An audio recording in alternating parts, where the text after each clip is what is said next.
ভালোবাসা দিবসে একটু ভালোবাসার খোঁজে বের হয়েছিলাম, কিন্তু আসলে এখন আর ওই বয়সটাই নেই। যদি আপনার পার্টনার ভালো হয় তবে প্রতিটা দিনই আপনার ভালোবাসার মনে হবে, স্পেশাল মনে হবে। আমার হাজবেন্ড তো বিয়ের আগেও কখনো গোলাপ দেয়নি এবং বিয়ের পরেও কখনো এই ভালোবাসা দিবসে গোলাপ দেয়নি। ভালোবেসে বিয়ে করেছি, মা হয়েছি, সংসার সামলাচ্ছি। আলহামদুলিল্লাহ, আমি এভাবেই হ্যাপি। আসসালামু আলাইকুম, কি অবস্থা সবার? Happy Valentine day. আমার পক্ষ থেকে আপনাদের সবাইকে ভালোবাসা দিবসের অনেক অনেক শুভেচ্ছা। ভিডিওটা গতকাল 14ই ফেব্রুয়ারিতে করা ছিল। হাজবেন্ডের সাথে বের হয়ে চলে আসলাম ইসাপুরাতে। হাজবেন্ড চলে গেল দোকানে আর আমি চলে আসছি পার্লারে। ইসাপুরা চৌরাস্তার বটতলায় একটু ভিতরে ঢুকলেই দেখতে পাবেন লেডিস বিউটি কেয়ার পার্লারটি। পার্লারটি কিন্তু দোতলায় অবস্থিত। এর আগেও কিন্তু আমার এই পার্লারের একটা ভিডিও রয়েছে। যে কোনো ধরনের সার্ভিস কিন্তু আমি এই পার্লারটি থেকে নিয়ে থাকি। পার্লারটির ডেকোরেশন থেকে শুরু করে সবকিছু খুবই মনোমুগ্ধকর, নিট অ্যান্ড ক্লিন। আগে দর্শনধারী পরে গুণ বিচারী। যেই জিনিসটা দেখতে সুন্দর ওইটার কাজটাও কিন্তু ভালো হয়। এই পার্লারের প্রথম ব্রাঞ্চ হচ্ছে ঢাকা খিলগাঁওয়ে, আর দ্বিতীয় ব্রাঞ্চটি হচ্ছে ইছাপুরা বটতলার এই পার্লারটি। এই পার্লারের প্রতিটা প্রোডাক্ট হতে শুরু করে সবকিছু কিন্তু খুবই আপডেট। দেরি না করে যে কোনো সার্ভিসের জন্য আজই চলে যান লেডিস হোম বিউটি কেয়ার পার্লারটিতে। যাই হোক, এখন হচ্ছে আমি আপুর কাছ থেকে একটা মেকআপ নিব। আজকে আমি একটা ভ্যালেন্টাইন লুক নিব। আপু প্রথমেই হচ্ছে আমার স্কিনটাকে প্রিপেয়ার করে নিবে, আর ওনাদের ব্যবহারের প্রতিটা প্রোডাক্ট কিন্তু খুবই ভালো মানের। আমার মেকআপ কিন্তু ডান হয়ে গেছে, এখন আপু হেয়ার স্টাইলটা করছে।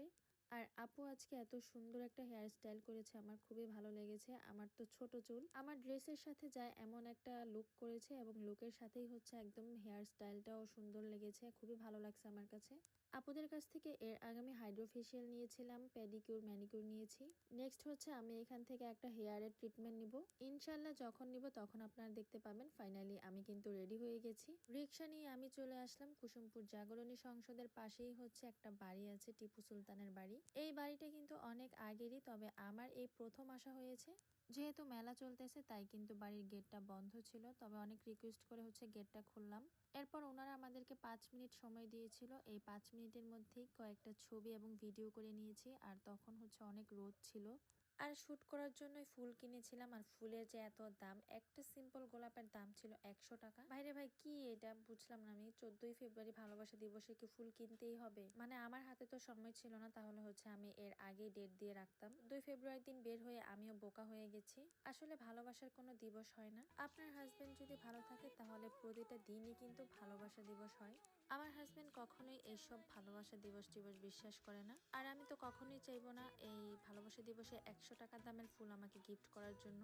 অনেক অনেক ওয়াইফরা তো হাজবেন্ডকে মূলত প্রেশার ক্রিয়েট করে এই দিবসে ফুল লাগবেই, গিফট লাগবেই। আমার হাজবেন্ড আলহামদুলিল্লাহ 12 মাসই হচ্ছে আমাকে গিফট দিতে থাকে, তো আমার হচ্ছে কোনো স্পেশাল ডেতে আমার কোনো গিফট নিতে হয় না। আমার যখন যেটা প্রয়োজন হয় তখন সেটা না চাইতেই আমাকে এনে দেয়, তাই স্পেশাল করে কোনো কিছু আর চাওয়ারও নেই। আর এই ভালোবাসা দিবসে সবার জন্য একটাই দোয়া থাকবে, সবাই যেন সবার মনের মানুষটাকে লাইফ পার্টনার হিসেবে পান। এই প্লেসটা কিন্তু খুবই সুন্দর, একদম ফটোজেনিক।